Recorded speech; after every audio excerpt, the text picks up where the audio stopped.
السلام عليكم ورحمة الله وبركاته دنا يتكبراتشو ወንድሞቼ እና እህቶቼ ይሄ ነገር አብዛኞቻችሁን ያጋጥማችኋል ብዬ አስባለሁ። ዱዓ ታደርጋላችሁ፣ የሆነ ነገር ታልሙና ዱዓ ታደርጋላችሁ፣ ያ ነገር አይሳካላችሁም። የሆነ ነገር ትፈልጉና ትለፉለታላችሁ፣ ያ ነገር አታገኙትም፣ አታሳኩትም። ምክንያቱም ይሄን ያልኩበት ምክንያት በጣም ብዙ ወንድሞችና እህቶች እኔ ጋር ይመጣሉ። ወንድም ሙዓዝ ዱዓ እናደርጋለን አይሳካልንም፣ እንትን እንላለን፣ ምንም በቃ እንለፋለታለን፣ ያ ነገር አናገኘውም የሚል ነገር ይነገረኛል። ብዙ ጊዜ መልስ የሚሆነው አንድ ነው። እሱም ምንድነው?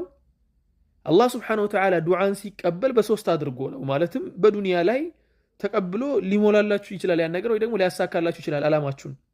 ሁለተኛ ደግሞ የሚመጣባችሁን ችግር ይገፍላችኋል በዚያ ዱዓችሁ። ተግባባን? ስጠን እያላችሁ ያላችሁትን እናንተ ሳታስቡት የሚመጣባችሁን በላ እየመለሰላችሁ ይሆናል። ሶስተኛ ነገር ደግሞ ለአኺራ አላህ ያስቀምጥላችሁ ይሆናል። በተለይ አሁን ዱዓ ያደረከው ነገር ያደረግሽው ነገር የሚጎዳሽ ነገር ቢሆን ምን ታውቂያለሽ ምን ታውቃለህ የሚል መልስ ነው መልስላችሁ።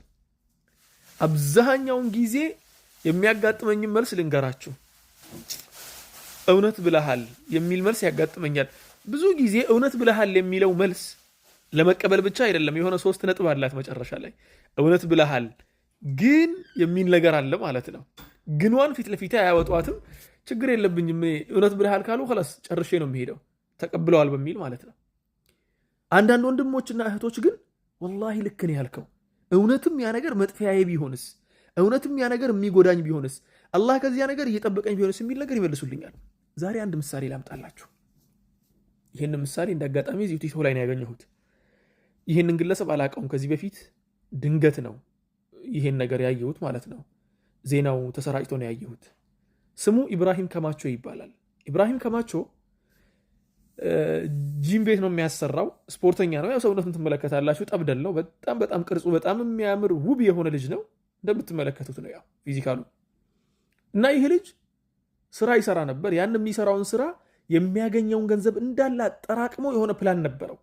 አጠራቅሞ ምን ብሎ በስተመጨረሻም ያለውን ነገር አንዳንድ ነገሮችን ሸጦ ምርጥ የሚላትን ሲያልማት የነበራትን መኪና ገዛ።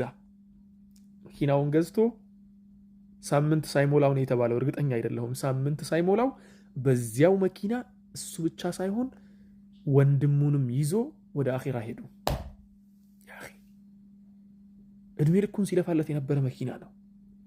መጥፊያዬ ነው ብሎ ቢያውቅ ኖሮ ያን ነገር አበደን አይገዛትም ነበር መኪናዋን።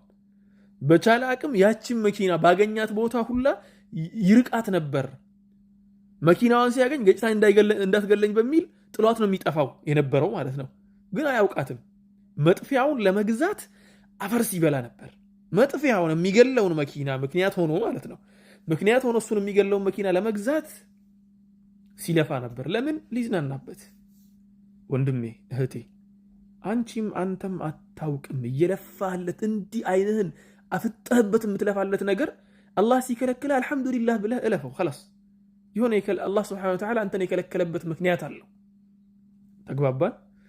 ولكن يا الله سبحانه وتعالى قدر ሲመጣ እኮ راح يبغي نجوة منها لكن فهلك وما المنايا رافضات للفتى حيث سلك كل شيء قاتل حين تلقى أجلك ነው። ሞትህ ሲመጣ መጣ ነው። የሆነ ነገር አላህ Subhanahu Wa Ta'ala ሲቀድር ቀደረ ነው፣ አለቀ። ولكن አላህ የከለከለህን ነገር ከምትጽናናበትና የቂን አድርገህ ከምትመለስበት ነገር አንዱ ምንድነው? ያ ነገር መጥፊያዬ ቢሆንስ? አንቺ በጣም ያፈቀርሽው ልጅ አለ፣ አንተ በጣም ያፈቀርካት ልጅ አለች አይደል? ያቺን ልጅ በቤተሰቧ ምክንያት ወይ ደግሞ በቤተሰቡ ምክንያት አልተጋባችሁም። ተጋብታችሁ አንደኛው ለአንደኛችሁ መጥፊያችሁ ቢሆን ምን ታውቃላችሁ? ተዋዶ የተጋባ ሰው እኮ ነው አንዳንዱ እኮ ብዙ ደረጃ ላይ ደርሶ ህይወትን አመሰቃቅሎ ስንትና ስንት ነገር ውስጥ ገብቶ። ተግባባን? ነገሮችን በጣም እንዳይጸጽቱን፣ ያለፉን ነገሮች በጣም ጣታችንን እንዳያስነክሱን፣ ተግባባን? ወደኋላ መልሰው እንዳይበሉን፣ ህይወታችንን እንዳይበክሉብን፣ እንዳያጠፉብን በእነኚህ ነገሮች እንትን በሉ። ኢብራሂም ከማቾ ከትናንት ወዲያ ከ3 ከ4 ቀን ከ5 ቀን በፊት ተቅሪበን የዛሬ ሳምንት ቪዲዮ ፖስት አድርጎ ነበር። ልጁ ደስተኛ ሆኖ ምን ብሎ ማለት ነው። ተግባባን?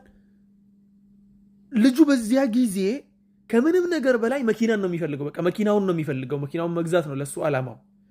የሆነ ሰው በጊፍት መልኩ አምጥቶ ቢሰጠው ያንን ሰው እድሜ ልክህን ውለታህን አልረሳልህም ይለው ነበር እኮ አይደለ? መኪናው ግን መጥፊያው ነበረች። አላህ ቀድሮለታል። በዚያ መኪና ነው የምትጠፋው ተብሏል። በቃ አለቀ። ስለዚህ ምን ልላችሁ ፈልጌ ነው፣ ያጣችሁት ነገር አታውቁም ለምን እንዳጣችሁት። ረብል ዒዘቲ ወልጀላል የእናንተን ጉዳይ የሚያውቀው፣ ጸሎታችሁን የሚያውቀው፣ ምን ያህል እንደቀረባችሁት፣ ምን ያህል እንደለመናችሁት የሚያውቀው ረብል ዒዘቲ ወልጀላል የሚገባችሁን ነገር ሰጥቷችኋል፣ የማይገባችሁን ነገር አርቆላችኋል። አልሐምዱሊላህ ብለን እንኑር። ያንን ለማለት ነው የገባሁት።